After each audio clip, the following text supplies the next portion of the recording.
Bom dia, gente. Eu quero agradecer muito o convite daqui da equipe da psiquiatria, de toda a equipe da psiquiatria que me pediu para vir, se a gente podia conversar um pouquinho. Então, assim, na verdade eu sou enfermeira de formação, trabalho aqui na Escola de Enfermagem da USP, sou professora aí já faz bastante tempo. Tenho uma mãe com demência, né? Tive uma avó com demência de quem eu cuidei. Então, a demência é uma experiência familiar, além de ser uma experiência de trabalho. Tá? Aí hoje, assim, minha avó morreu há 25 anos atrás. De lá para cá, eu trabalhei muito no sentido de que a questão dos cuidadores, né, fosse uma questão reconhecida. E hoje a gente está tendo um avanço nesse sentido. Não sei se vocês sabem, foi aprovado um projeto de lei do Senado no dia 13 de setembro que regulariza o cuidador como profissão. Daqui para frente, agora fica mais fácil da gente trabalhar com uma série de coisas. Eu sei que assim, eu falar, mas cuidador com profissão não dá para contratar cuidador para pôr em casa, por exemplo, que custa caro mesmo, eu sei disso, tá? Mas a gente está trabalhando, assim, se ele existe como profissão, ele pode ser inclusive uma profissão do SUS. Existe um programa na Prefeitura de São Paulo, que eu não sei se vocês conhecem, que se chama Programa de Acompanhantes de Idosos. Vocês conhecem? Isso. O programa de acompanhantes nada mais é do que um programa de cuidadores, né? Cuidadores comunitários, que se chamam acompanhantes por N razões diferentes, mas eles são cuidadores comunitários. Então a ideia é que isso possa existir em todos os lugares e que as pessoas que cuidam de pessoas com algum grau de dependência, seja ela física ou cognitiva, né, ou mental, para um problema físico ou para um problema mental, possam ser assistidos, ou seja, possam ser ajudados no desempenho dessas atividades, que a gente sabe que não é fácil, que a gente sabe que cansa muito, né? Cansa, às vezes, muito mais emocionalmente do que fisicamente. Só que daí eu me canso emocionalmente, fisicamente eu fico um trapo, né? Então, assim, isso é um avanço nesse sentido, a gente espera, agora precisa passar pela aprovação da Câmara, para daí ser regulamentado. Essa é uma briga antiga, uma briga de mais ou menos uns 15 anos, que a gente espera que agora aconteça, né? Então é só uma notícia para vocês ficarem acompanhando, às vezes eles pedem a opinião das pessoas, etc. Acho que é legal a gente estar acompanhando. A Edmeia, que está aqui, foi a pessoa que conversou comigo quando me convidou para vir conversar um pouquinho com vocês. E na verdade eu ia falar só da questão da rotina de cuidados, que é um pouco muito do que eu faço, né? Mas daí a gente também, mas acoplado a isso, tem a questão da gente pensar se o melhor cuidado que a gente dá é em casa ou é numa instituição, ou em que momento eu devo ou não pensar numa instituição, tá? Por isso que vocês vão me aguentar, né? Então a gente vai falar um pouquinho de rotina de cuidados agora, depois vem uma advogada, né? Falar dos aspectos jurídicos que são essenciais, aí depois a gente volta para discutir um pouquinho essa questão de casa ou instituição, tá? Eu não tenho verdades absolutas, não, né? Muito daqui foram coisas que eu estudei, muito daqui foram coisas que eu vivenciei e experienciei, mas eu sempre aprendi que a gente troca, né? Eu aprendo sempre muito com as pessoas que eu converso, principalmente no cuidado de pessoas com demência, eu sempre aprendo uma coisa nova, né? Porque cada dia é um dia e cada situação é uma situação diferente. Então, eu acho que se a gente puder ir trocando, vocês fiquem à vontade para me interromper, para falar, para que a gente possa trocar um pouquinho as ideias. Eu acho que isso vai ser bom para todo mundo, tá bom? Então, assim, algumas considerações que eu acho importante que a gente tenha. Isso vocês já viram, porque em outro momento já foi discutido, eu não sei quantas vezes vocês já vieram aqui, mas já foi discutido com vocês a questão da doença e das dificuldades que podem vir gradativamente sendo trazidas por essa doença. Dificuldade com a memória, dificuldade com uma coisa que a gente chama que é julgamento crítico, é saber se fazer alguma coisa numa determinada situação está certo ou está errado, né? Então, será que eu posso arrancar a roupa para sair no meio da rua? Né? Será que eu posso levantar de madrugada e começar a gritar no meio de casa? Né? Então, entre o que está certo e o que está errado, a gente aprende isso. Eu aprendo que certas coisas eu posso fazer e certas coisas eu não posso fazer em determinados contextos, né? E isso gradativamente pode ficar comprometido, o que é talvez uma das coisas que mais causa ansiedade dentro de casa ou junto com as pessoas que cuidam. Tá? Pode ter um pouco de confusão ou muita, né? A pessoa pode ter dificuldade de encontrar as palavras, as ideias, de seguir uma orientação. Você fala uma coisa, às vezes a gente fala as coisas assim, tem que fazer, então, pega o negócio que está em cima da cadeira, coloca em cima da mesa e senta na outra cadeira. É muito simples para todos nós, mas para quem está com dificuldade, ele vai ficar talvez com pegue o negócio na cadeira e o resto do comando se perde. Né? E às vezes eu tenho dificuldade de entender que eu dei 3 ordens e não uma só. E por isso que às vezes cansa, porque a pessoa fala, né? E aí para, ou se não fala nada e para. E aí você fala, não, mas eu não falei, né? Quer fazer isso, quer fazer aquilo. Essa sensibilidade de perceber o quanto ele ainda está conseguindo acompanhar o ele ou ela, né? Ou não, é uma coisa de dia a dia, que a gente tem que ir percebendo devagarzinho, mas que pode acontecer. Também junto, e por conta da doença, a pessoa pode ter mudança, que a gente chama de mudança de personalidade, mudança de comportamento. Em algumas situações ele pode ficar muito agitado, ou muito passivo, ou muito irritado. Vamos entender que às vezes eu falo ele, mas só para ser fácil, pode ser ele ou ela, tá, gente? Só para ser mais fácil. Ele pode estar com dificuldade de entender o que é que está acontecendo. E na hora que eu tenho, e não consegui exatamente manifestar o que está sentindo, isso irrita, né? Põe-se na situação, você cai numa situação que você não sabe o que é e você não consegue expressar o que você está sentindo, isso agita, tá? Então, muitas vezes quando essas situações acontecem, eu tenho que olhar para o entorno e ver o que está acontecendo, que pode estar desencadeando esse tipo de comportamento. E às vezes são coisas muito banais, são coisas muito simples para mim, que sou capaz de diferenciar uma coisa de outra. Tá? A gente vai falar um pouquinho mais para frente, mas, por exemplo, uma coisa que costuma causar transtorno, não sei se vocês já tiveram esse tipo de problema, é quando você prepara o banho, né, leva a pessoa para o banho, todo banheiro tem um espelho, não é isso? Pelo menos um, maior ou menor, geralmente tem um espelho. Se está frio e eu esquento o banheiro, o espelho fica embaçado, não é isso? Dependendo do estágio da doença, a pessoa pode entrar no banheiro, ela vai ver uma sombra no espelho, mas ela não vai saber que aquela sombra é ela, tá?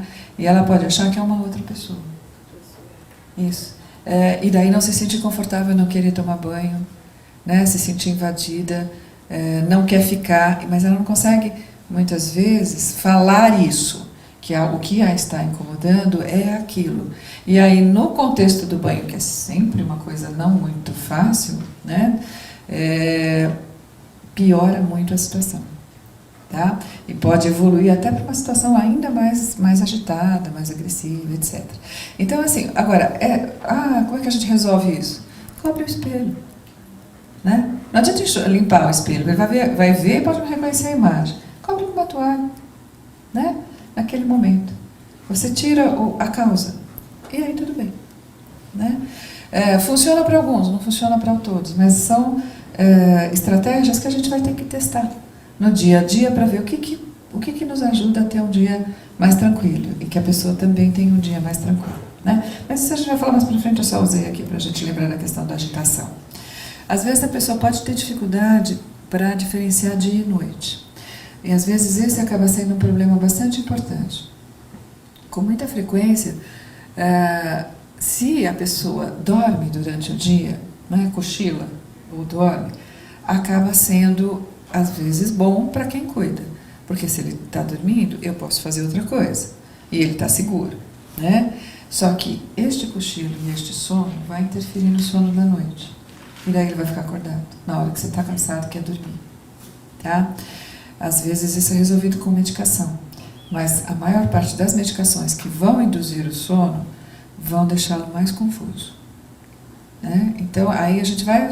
Vocês já tiveram uma aula de exercício, pelo que eu vi no programa, não é isso? Mas a gente vai conversar um pouquinho sobre a rotina das atividades no dia a dia. Isso também é uma coisa que a gente tem que pensar. Tá? Tudo isso que a gente falou é um desafio muito grande para quem cuida e para o entorno como um todo.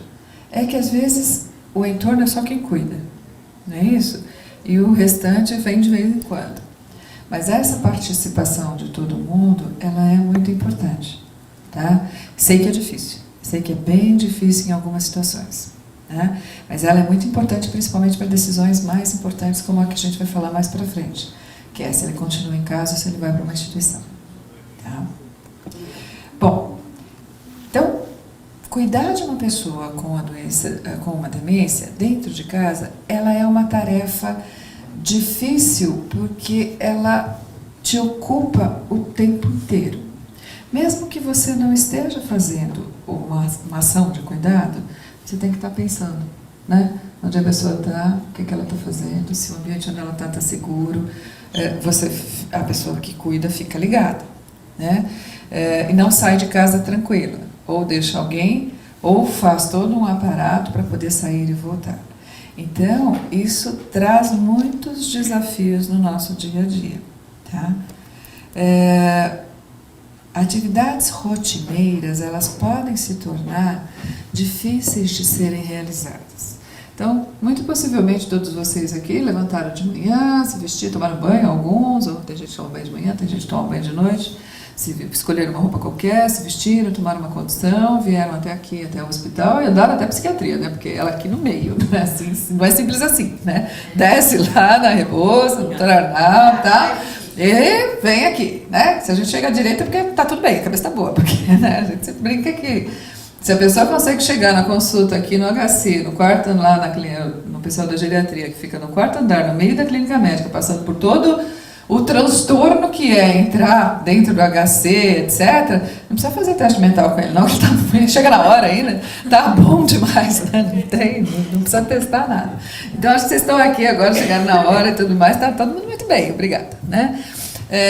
Mas, assim, essas coisas que a gente faz, né, até para ter chegado aqui, normalmente você não pensou, né? Você foi fazendo, você foi pensando no que é que você tinha que fazer durante o dia e executando estas coisas, tá?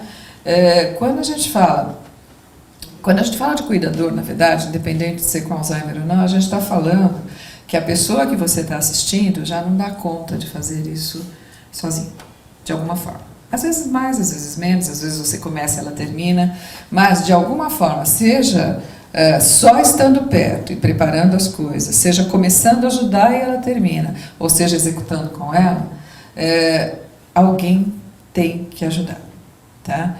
E isso acontece o dia todo, por isso acaba sendo muitas vezes uma coisa mais cansativa, né? E esse tipo de atividade, ela requer planejamento, né? Parece que elas são simples, e elas de fato são, mas são para a gente. Agora, se eu estou com alguém que já não está mais conseguindo entender exatamente a rotina do que está acontecendo, e por isso a rotina é uma coisa importante, né? Eu vou transferir a compreensão, de uma certa forma, pela rotina, que é fazer exatamente a mesma coisa, todos os dias, no mesmo horário, do mesmo jeito. Isso para a pessoa que tem a doença é importante e ajuda. Para quem cuida, é extremamente cansativo, tá? Você fazer exatamente a mesma coisa, todos os dias, do mesmo jeito, na mesma hora, cansa. Algumas coisas que eu imagino que vocês já saibam, mas é só para a gente contextualizar, por que a gente está aqui hoje discutindo isso, e a ideia é que isso se espalhe, né, e que a gente possa discutir com muitas outras pessoas, tá? A primeira coisa é que a gente tem que estar bem informado. Toda vez que eu lido com uma situação que eu não conheço, ou que eu ouvi mais ou menos, eu tenho que me informar. E acho que o fato de vocês estarem aqui mostra exatamente isso, que vocês estão buscando informação, né? Não solução, informação. A informação sempre ajuda, né? Sempre ajuda o enfrentamento das situações do dia a dia. A outra coisa são os grupos de apoio, né? A Abras é um ótimo grupo de apoio. Por que o grupo de apoio é bom?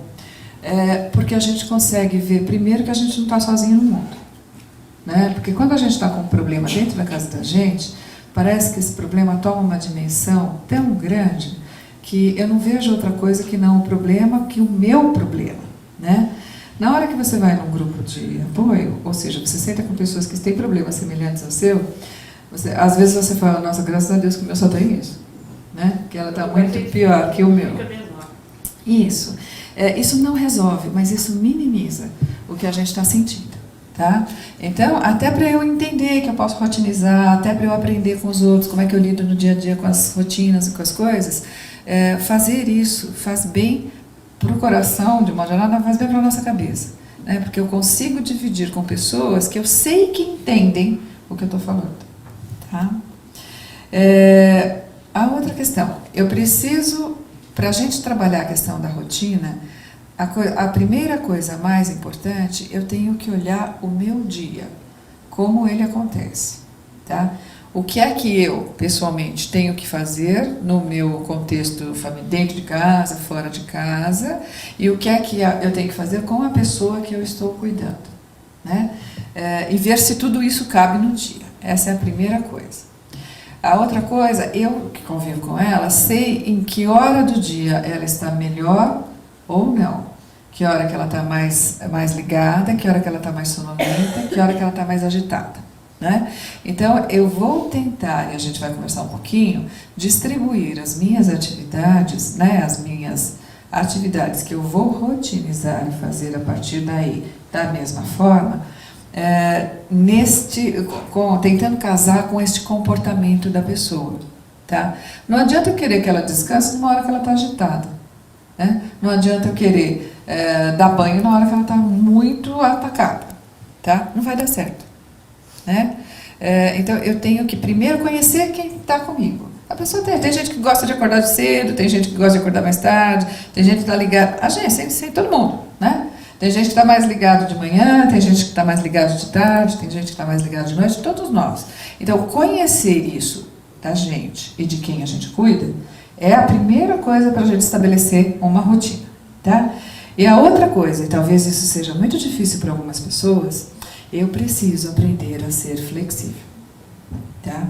Eu estou lidando com situações que elas podem mudar no momento em que eu estou fazendo. Eu planejei o negócio de um jeito, aconteceu XYZ coisas. Naquele momento, muda tudo. Se eu for rígida e tentar manter exatamente do mesmo jeito, eu vou criar uma situação de estresse. Tanto para quem eu estou cuidando, quanto para mim mesma. Então, adaptar-se às mudanças e ser flexível nas situações é uma coisa importante. A gente vai falar também um pouquinho mais para frente. A gente fala assim, a gente precisa ocupar o dia da pessoa, né? Senão eu faço as rotinas, ajudo, dou banho, troco, dou comida e o resto do dia. Põe na frente da televisão, né? O que a gente faz o resto do dia? Então, assim, às vezes a gente trabalha com a questão das atividades. Mas aí, o que acontece? Eu fico esperando o resultado da atividade. O que eu tenho que entender é que o resultado não importa. O que importa é que ele se envolva na atividade. Se ele vai fazer certo, vai fazer errado, se não vai completar, se vai parar na metade, isso não tem importância. Não é o resultado que eu estou esperando. Né? Não é isso que é importante. O importante é que ele se envolva na atividade. E para alguns de nós isso pode ser muito difícil. Tá? Se eu sempre fui uma pessoa mais rígida, se eu sempre fui uma pessoa mais perfeccionista, se eu sempre gostei das coisas certinhas, como é que eu vou? E se a pessoa que eu cuido também era assim, se eu sou assim de algum lugar, né? Também era assim certinha, tudo no seu lugar, tudo assim, começava, terminava e tal, como é que eu vou aceitar que ela começa e não termina? Como é que eu vou aceitar que ela erra no meio do caminho? E a recusa. Ou que se recusa. Então, ela começa a fazer larga. Não, como larga? Né? Então, essa é uma atenção que eu preciso começar a ter no dia a dia. Tá? Não importa o resultado, importa o desenvolvimento da atividade e a ocupação do tempo. Tá? Bom, a outra coisa, e talvez você já tenha discutido isso, a gente vai discutir um pouco isso, inclusive com a advogada que vai chegar aqui, é que a gente tem que planejar o futuro. Tá? Em relação à documentação, em relação a tudo que é legal que envolve essa pessoa. Né? E aí é muito interessante que a gente tenha uma pessoa que venha discutir isso. Às vezes a gente adia muito esse tipo de situação. E, assim, qualquer coisa que aconteça, você só está amparado se estiver legalmente amparado. Isso é importante. Tá? Bom, então assim, em relação às atividades, a primeira que eu coloquei foi a questão da comunicação. Tem gente aqui que discute comunicação muito melhor do que eu, o rapaz ali estava comentando comigo. Mas, assim, há algumas coisas que podem nos ajudar, tá? eu vou ter que entender que eu vou ter que conversar e agir. Comunicação envolve tudo, envolve fala, envolve toque, envolve a maneira que eu me expresso no meu rosto, etc. Não adianta eu falar assim, eu estou feliz com uma cara de triste, tá? Você é linda e eu estou chorando. Não, sabe, são coisas que não casam, né? Então, eu tenho que entender que comunicação é um conjunto de ações. Agora, entre o que você está comunicando e o que a pessoa está entendendo, pode haver uma discrepância, tá? Então, tem algumas coisas que ajudam, né?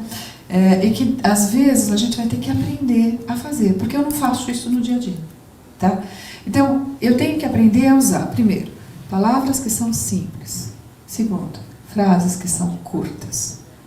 Terceiro, fale devagar, calmamente, num tom calmo, né?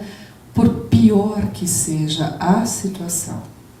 Ela caiu. Tudo bem, já caiu, tá? Não adianta você ficar desesperado, né? Porque ela vai ficar, né? Então a atitude é o quê? Senta do lado, conversa, acalma, antes de tentar levantar, tá? A não ser, claro, que tem um sangramento, assim, aí uma situação de urgência. Mas se não, mesmo que tenha uma fratura, até para que você não faça uma bobagem de deslocar essa fratura de lugar, a primeira coisa que você tem que saber fazer é acalmar a pessoa. Isso vai acalmar, ela só se acalma se você estiver calmo, tá? Mas a gente tem que começar a fazer o exercício de falar calmamente. E tem hora que eu sei que a gente não aguenta, tá? Nessa hora, a melhor coisa é se sair de perto. Até porque tem hora que a situação ela é tão irritante para você, né? Nós somos todos seres humanos, gente. Tem hora que a gente não aguenta, né? Que você tem que saia do lugar, saia, se acalma, né? Saia, se acalma fora. Depois você volta. Não adianta brigar, tá? Você só vai criar uma situação ainda pior.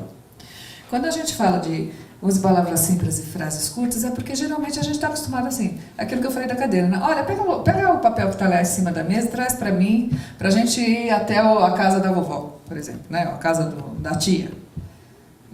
Você usou vários comandos diferentes, que normalmente você fala isso com qualquer coisa. Mas ele vai parar no pegue qualquer coisa, tá? E o qualquer coisa ele pode esquecer no meio do caminho. Aí ele não executa. E aí isso começa a desgastar, tá? Agora, falar calmamente não é infantilizar a pessoa que você cuida. Não lide com ela como se ela fosse uma criança, ela não é, tá? A gente não sabe quantas pessoas oscilam exatamente enquanto elas estão compreendendo ou não. Ninguém gosta de ser tratado como criança. Eu posso ser carinhoso sem infantilizar, tá? Não é lindinha, bonitinha, queridinha. Eu falo isso para os meus alunos em geral, não é só com portador de Alzheimer, que a pior coisa que tem é você chegar no hospital e alguém falar bonitinha, lindinha, queridinha, tem vontade de bater neles, né? Não, é tudo tão inha, fica aquele eco, né? Do inha, que inha, né? Às vezes eles levam umas lambadas, né? Eu acho muito bom quando eles aprendem, levam da pessoa, né? Do paciente, falou assim, eu não sou sua queridinha, meu nome é tal, né? É bom, porque daí ele não vai esquecer nunca mais, né? A gente fala, mas as pessoas não ouvem. Tá? A outra coisa, assim, o meu desvio de atenção, né, o desvio de atenção da pessoa pode estar presente. Então, se eu tiver ruído na sala, televisão ligada, barulho por perto, isto vai dificultar a compreensão do que eu estou tentando falar. Evitar barulho ao redor quando você está conversando com ela para que alguma coisa seja feita, ajuda, tá? Não é incomum, a gente chega em casa, liga a televisão, liga o rádio, né, abre a janela, o barulho, tem o barulho lá fora, fala com o vizinho, aquela coisa toda, e daí fala também com a pessoa. É muito estímulo diferente que pode distrair a atenção dela e ela não vai executar porque ela não conseguiu canalizar a atenção para o que está acontecendo, tá? A outra coisa você chama sempre a pessoa pelo nome ou pela maneira como ela gosta de ser chamada, né? E antes de começar a falar qualquer coisa, veja se ela está prestando atenção, tá? Porque ela pode olhar para você, mas ela está olhando através de você, né? E aí você vai falar e ela não está te ouvindo. Então, a primeira coisa que você tem que focar a atenção dela antes de dar um comando qualquer. Antes de falar, faça isso, faça aquilo, vamos aqui, vamos lá. Porque senão ela não vai captar. Ela já pode estar com dificuldade de entender, mas aí ela não vai nem ouvir. Tá? Então isso faz parte um pouquinho de como é que eu começo a organizar a minha rotina do dia a dia. Né? Outra coisa, ela precisa de tempo. Né? Porque como ela está com os lapsos de memória, algumas conexões que talvez tenham que fazer um outro caminho, etc., ela fica procurando as palavras, fica procurando as respostas e tudo mais, ela precisa de tempo para responder. Né? Se eu faço 4 perguntas e não esperei a primeira resposta, ela não vai responder. Isso vale em geral, né? Assim, para os idosos de uma forma geral, para a gente mesmo, né? Se alguém chega para mim e faz uma pergunta, eu estou pensando na resposta, ele faz a segunda, eu vou falar a primeira, ele faz a terceira, eu falo, não quer falar comigo. Né? Não está interessado no que eu estou falando, tá certo? Aí fala, já preenche o seu papel aí, vamos embora, que vamos acabar logo com isso, que é melhor. Não é isso? Então isso vale para todos nós. Agora, se a pessoa tem alguma dificuldade, este tempo é ainda mais importante. Né? Eu sei que é fácil falar, e sei que é difícil fazer. Né? É o treino que a gente vai ter que começar a ter. Tá? Agora, de tudo isso que a gente vai falar aqui, uma coisa que é fundamental, e essa não tem resposta, são vocês que vão dar a resposta, qual é o seu limite? Até onde você aguenta. Tá? Isso é fundamental. Eu não sou Deus, eu não sou mártir, ninguém está aqui para ser mártir. Tá? Você não vai ser canonizado porque cuidou bem do pai, da mãe, da tia, da avó. Tá? Ao custo de um sofrimento pessoal que pode estar destruindo a sua vida. Ninguém. Tá? Eu sempre falo que nessa vida a gente nunca faz falta, a gente só faz diferença. Né? Então a gente tem que aprender a fazer diferença. Não, porque falta, a gente morreu, alguém vai dar conta. Né?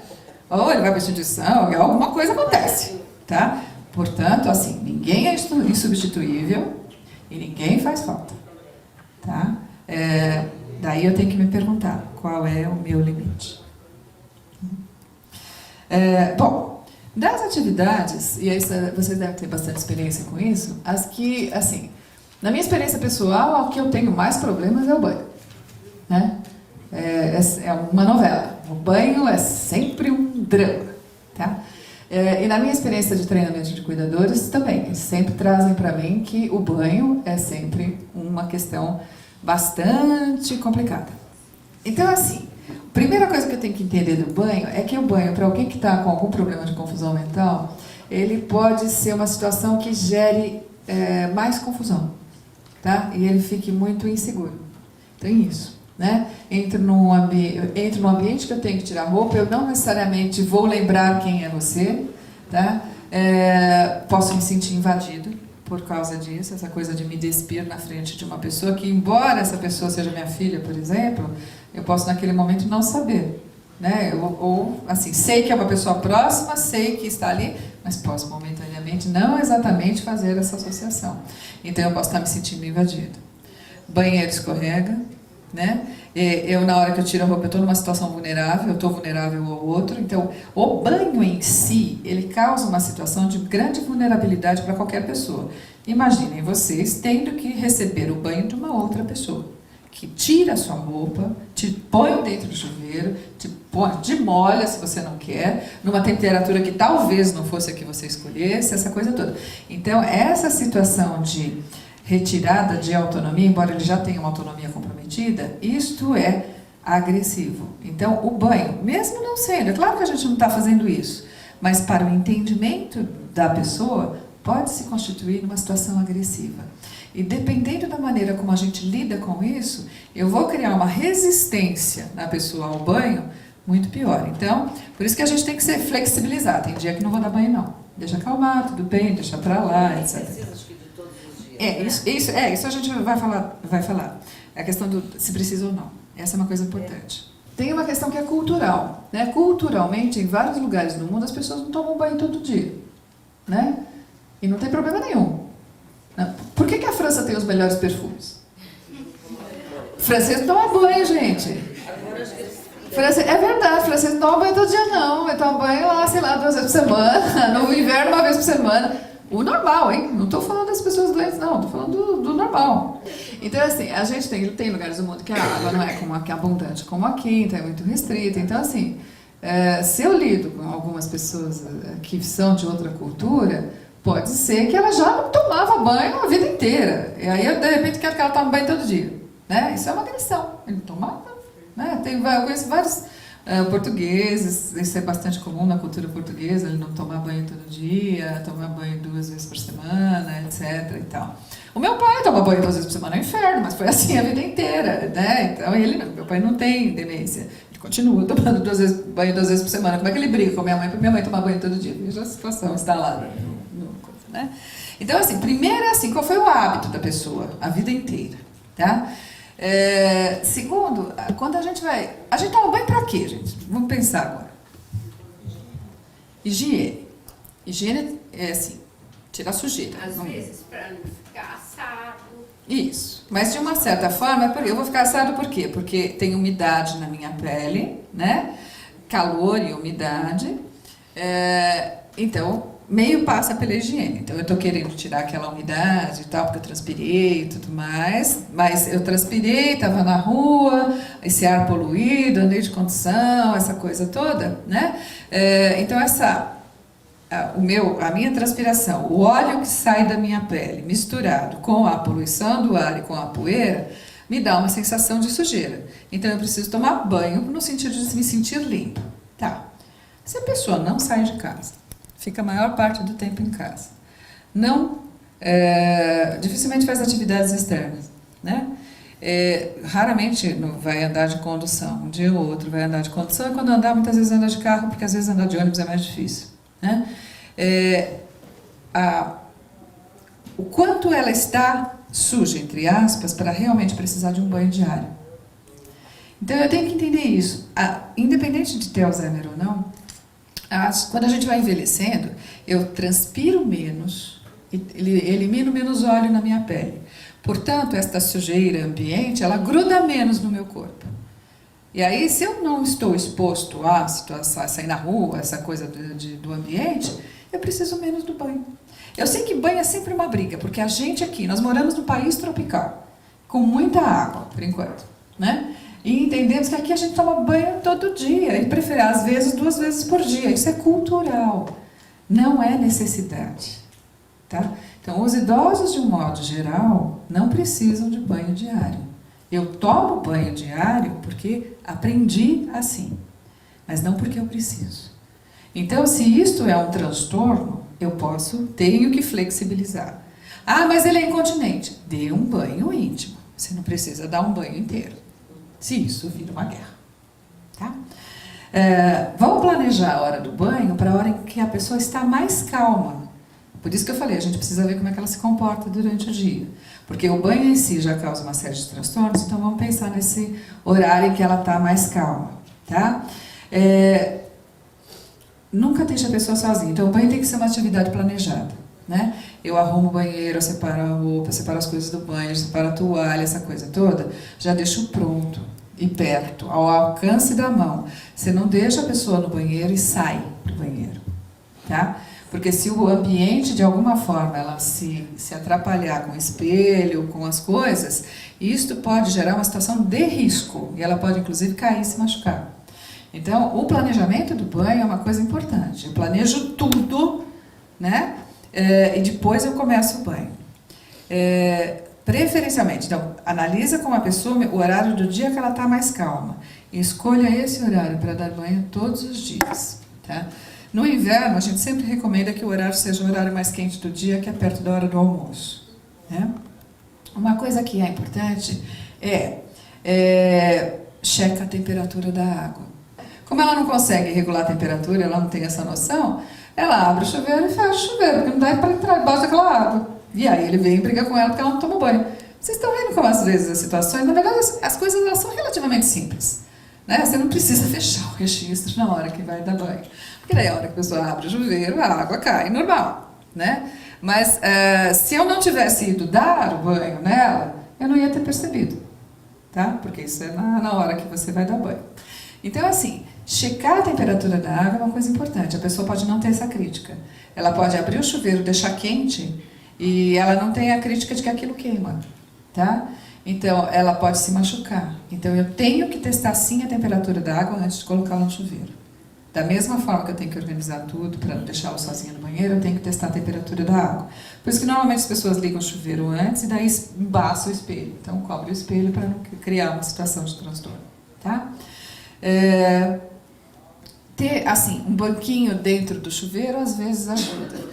Barra de segurança também ajuda para ela poder segurar. Hoje você compra isso em qualquer casa de material de construção. Até uns anos atrás era difícil, hoje não, já é fácil, tá? E a questão de avaliar a necessidade do banho diário é importante. Um problema que acontece no chuveiro, isso eu aprendi com um grupo como vocês, assim, uma vez que eu fui dar aula. Já deixa a senhora falar. Quando cai o sabonete no chão, né?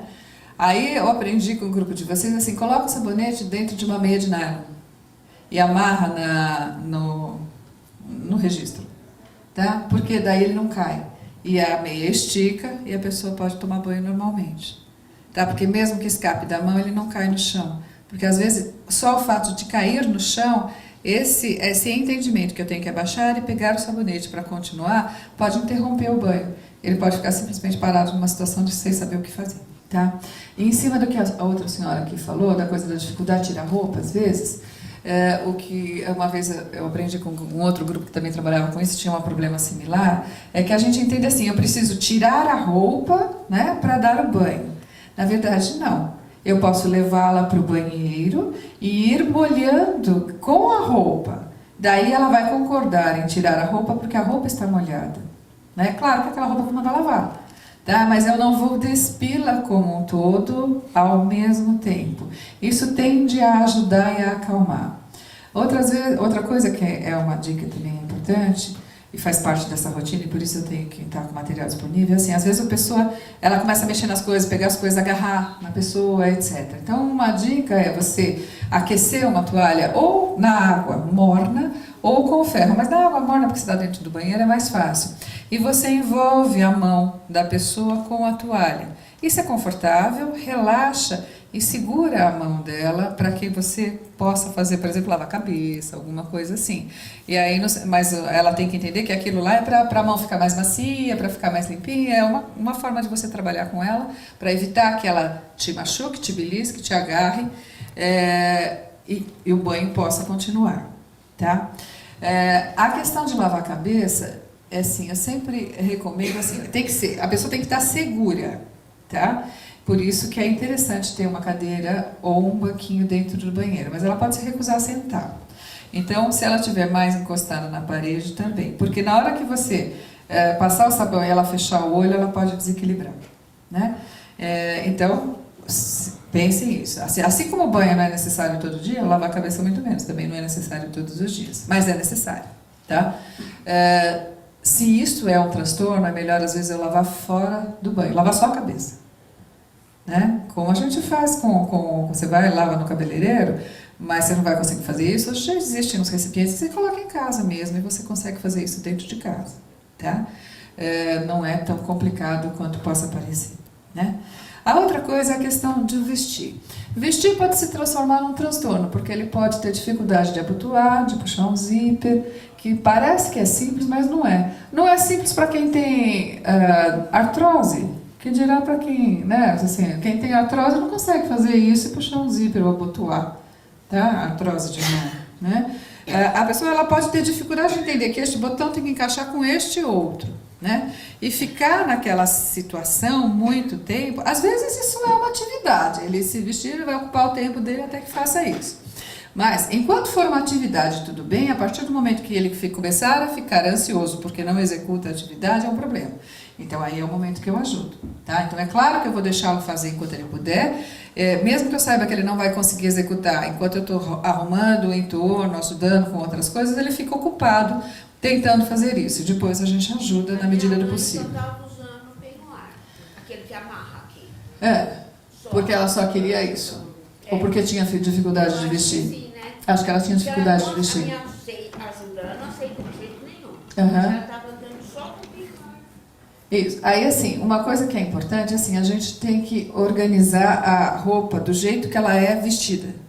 Tá? Porque não adianta você pôr a roupa em cima da cama. A lógica de o que vem primeiro pode ser perdida, né? Então eu vou organizar do que eu ponho primeiro até o que eu ponho por último, nesta ordem, né? Porque não adianta só eu deixar lá tudo separado, ele não vai saber o que põe primeiro. Tá? Às vezes ele põe a calcinha, depois põe a fralda. Isso não é incomum, acho que tem essas calcinhas fralda, né? De vestir. Não é incomum que ele ponha primeiro a calcinha, depois por cima da calcinha ele põe a fralda. Tá? Aí não adianta, mas aí já foi.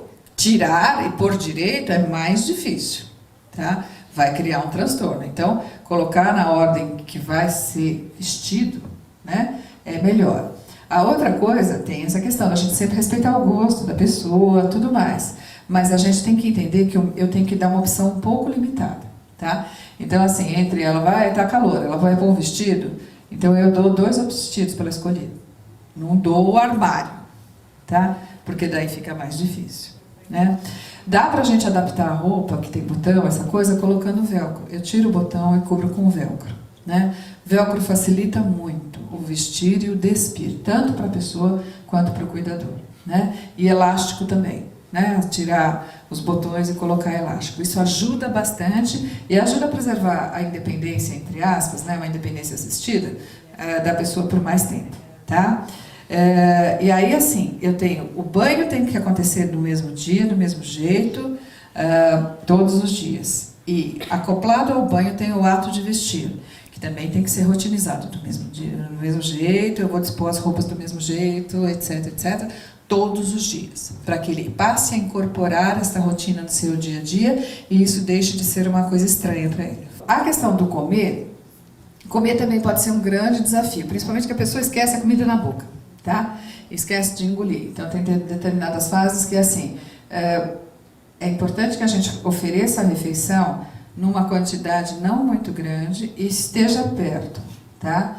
Porque ele pode colocar na boca, mastigar, mas ele não engole. Então ele vai enchendo a boca, vai enchendo a boca, vai enchendo a boca, e numa determinada hora, meio que ele tenta engolir, engasga, né? E isso pode ser mais sério. Então é importante que o ambiente da alimentação esteja calmo para que ele preste atenção no que está fazendo. Então, assim, cuidado, não ligar a televisão, não ligar a rádio na cozinha, essa coisa toda, na hora da refeição. É importante que tenha alguém do lado dele. E é importante que eu não ponha no mesmo prato muita coisa, tá? E lembre que ele tem que engolir, tá? Antes de colocar outra garfada na boca, né? Sempre assim, num tom calmo, devagar, fala baixo. Baixo é maneira de dizer, não é baixo que ele não escute. É num tom que não seja mais elevado, tá? Para líquido, usar canudo ou copo com tampa que tem aquela abertura que você usa, de ginástica, esse tipo de coisa, ajuda bastante, porque isso pode ser uma situação estressante. Ele vai beber e derruba, né? Isso, e aí na hora que derruba eu tenho que trocar roupa, já foi um trabalho enorme, aí você fica estressado, etc. Então tem pequenas coisas que facilitam o dia a dia de quem cuida, tá? Outra coisa, as pessoas podem ter dificuldade para usar talher.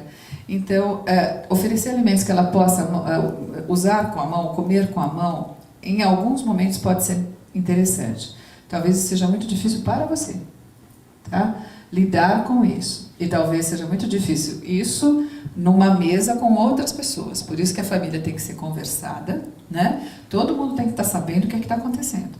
Porque isso ajuda a preservar a autonomia, mas nem sempre é tão fácil lidar com isso no meu ambiente de refeição, tá?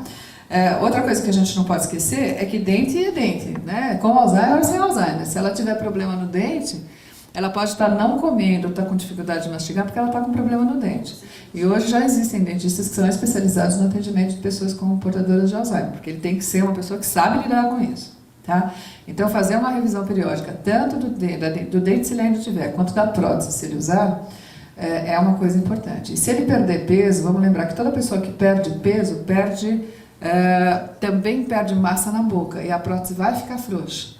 Então, ele pode estar com dificuldade de mastigar porque a prótese está frouxa e está machucando a boca, né? Então, é uma coisa que eu tenho que aprender a olhar.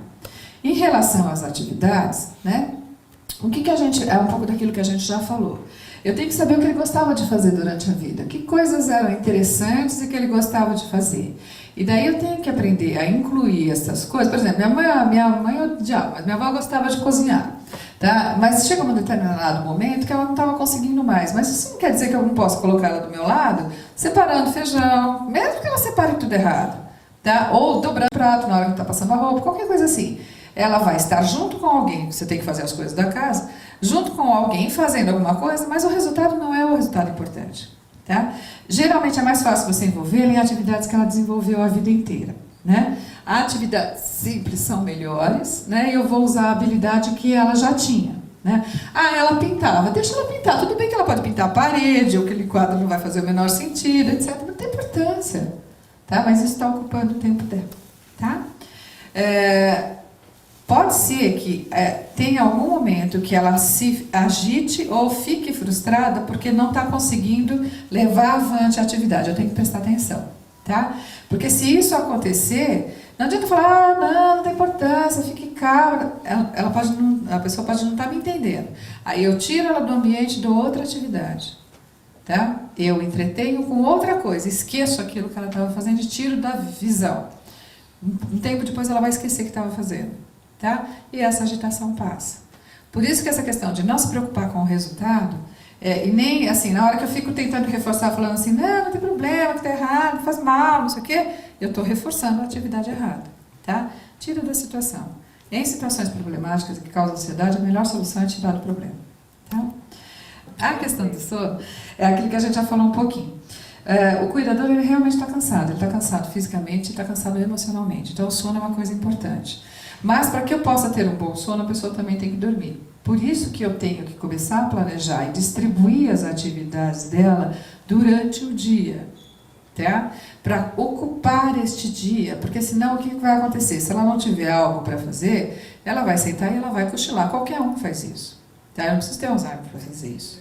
Qualquer outra pessoa faz isso. E este cochilo, alguns pequenos cochilos, 5, 10 minutos, eles são saudáveis. Mas mais do que isso, eles interferem no sono noturno. Tá? E daí eu vou ter de noite uma pessoa que está acordada e agitada e eu estou cansado querendo dormir. Então isso gera um transtorno. Tá? Agora, para ajudar a dormir, né, o que a gente tem que fazer? Proporcionar um ambiente calmo, que seja confortável, que não esteja muito quente, com uma luz mais escura. Às vezes, o quanto escura depende do quanto ela fica agitada ou não. Né? Ficar do lado até que ela durma é interessante, né? Porque às vezes o fato de você sair pode gerar insegurança e ela não dorme porque está com medo. E ela não sabe exatamente do que é que ela está com medo. Tá? Dormir também tem que ter uma rotina. Assim como a gente ensina as crianças, eu não gosto de comparar idoso com criança, mas para a rotina é a mesma ideia. Assim como você ensina que ele tem uma hora que ele tem que dormir, porque ele tem que rotinizar isso na vida, eu vou fazer a mesma coisa com a pessoa. Então ele vai ter uma hora para tomar banho e uma forma de que isso aconteça. Ele vai ter um jeito de se vestir e uma maneira que se repete todos os dias para que isso aconteça. Ele vai ter uma hora para dormir também, tá? Que se repete todos os dias, no mesmo horário, preferencialmente no mesmo horário, com o quarto arrumado do mesmo jeito, porque daí isso torna o ambiente familiar, tá? Tem algumas coisas de comportamento, alucinação, delírio, acho que vocês já tiveram esse tipo de abordagem aqui. A única coisa que eu quero chamar a atenção é assim, não adianta discutir com ele que aquilo não está lá. Se ele está dizendo que está, para ele está. Tá? Então não adianta. Então assim, tirar do ambiente é sempre a melhor solução. Né? Não adianta você ficar discutindo com a pessoa, também é bobagem. Né? Então tira do estímulo, até enxergando barata na parede. Né? Se você está olhando, não tem barata nenhuma. Tá bom, tira de lá e fala que matou a barata depois e tudo bem, aí volta, ele vai ficar calmo e tá bom. E isto pode acontecer durante as atividades que você está executando. Banho, vestir, trocar, essa coisa toda. Tenta prestar atenção no que é que pode estar desencadeando isso. Claro que não é do nada, entre aspas, apareceu repentinamente, isso pode ser sintoma físico de outra coisa. Então eu tenho que conversar com o médico para ver como é que eu vou lidar com essa situação. Mas ele pode simplesmente estar vendo uma coisa, imaginando que é outra coisa, e isso gera uma situação de insegurança. Às vezes você consegue controlar o ambiente prestando atenção nisso. Tá? Aí você distrai a pessoa com outra atividade, etc., e isso consegue resolver o problema. Uma das queixas mais importantes é a questão da perambulação, né? Mas isso tem a ver com o fato da pessoa ter que gastar energia. Se eu não deixo ele gastar energia durante o dia, ele vai ter que gastar energia em algum momento. Tá? E aí ele vai gastar energia durante a noite. Eu tranco a casa para que ele não saia e não se perca. Ele vai ficar andando em volta da mesa da cozinha, subindo, descendo a escada, arrancar a roupa, aquela coisa. Vira um drama absoluto dentro de casa. O cuidador está exaurido de cansado e tem aquela pessoa que fica agitada no ambiente. Tá? Então, se é uma pessoa que tem essa energia bastante concentrada, eu tenho que arrumar a minha rotina de forma que ela gaste essa energia. Talvez caminhar com ela na rua seja uma forma. Né? Talvez dar atividades que gastem mais energia durante o dia seja outra forma. Mas ela precisa gastar essa energia, senão ela concentra e vai fazer isso. Vai acordar de noite, vai ficar... E não é uma questão de medicar, ela precisa gastar energia. Na hora que ela gasta, ela calma. Tá? A questão, para isso, envolve uma questão de segurança do ambiente onde ela vive. Isso é fundamental, e daí a gente vai falar mais disso quando a gente falar da questão de optar por uma casa ou um asilo. Eu tenho que só prestar atenção, a minha casa atualmente, ela está muito parecida com essa. Às vezes eu tenho que pensar, porque assim, se eu moro na casa, né, eu começo a pular as coisas, né, assim, então eu ponho uma coisa no meio do caminho, eu pulo a coisa, pulo o fio, né, não tropeço no gato porque eu já estou acostumada com ele, essa coisa toda. Então, um ambiente desorganizado, por mais que para mim ele seja organizado porque eu já estou acostumada com ele, para alguém que tem alguma confusão mental é um caos, tá? Então, olhar para este ambiente, para ver se... Não importa que foi assim a vida inteira, tá? Ter este ambiente organizado faz a diferença. Faz parte de rotinizar o dia a dia, tá? Então, assim, às vezes ele vai olhar para casa e aquilo que não foi risco a vida inteira, porque ele morou lá a vida inteira, passa a ser risco, tá? Objetos cortantes são risco, tomadas desencapadas são risco, vidro é risco, né? Então, eu tenho que tomar esse cuidado e tenho que tirar tudo que possa machucar a ele ou a alguém, eu tenho que ser guardado de forma segura. A mesma coisa vale para as medicações, a questão das fechaduras é importante, de assim, cuidado para ele não se trancar no banheiro, né? Cuidado para não ter coisas que possam cair e impedir de abrir a porta do banheiro, né? Então são coisas que antes eu não pensava, mas agora eu tenho que pensar, porque essa pessoa ela pode não mais pensar nisso, e na hora que a situação acontece, não tenho como fazer, né? Eu vou ter que lidar, vou ter que ser criativo e lidar com isso de outra forma, tá? Por que a rotina é importante? Porque ela vai substituir o pensamento por uma forma de fazer a coisa todo dia. É como você dirigir, né? No começo você fica pensando, põe a primeira, põe a segunda, pisa no breque, não sei o quê. Depois que você rotiniza, não, você faz automaticamente. A rotina tem este papel, tá? De tentar fazer com que a pessoa possa viver com mais tranquilidade seu dia a dia, substituindo aquilo que ela pensaria por algo que ela executa automaticamente, né? E assim, eu tenho que distribuir isso durante o dia de forma a ocupar esse dia o mais possível, né? As etapas das atividades, elas precisam ser divididas, não adianta eu querer que ela faça tudo de uma vez, isso não vai acontecer.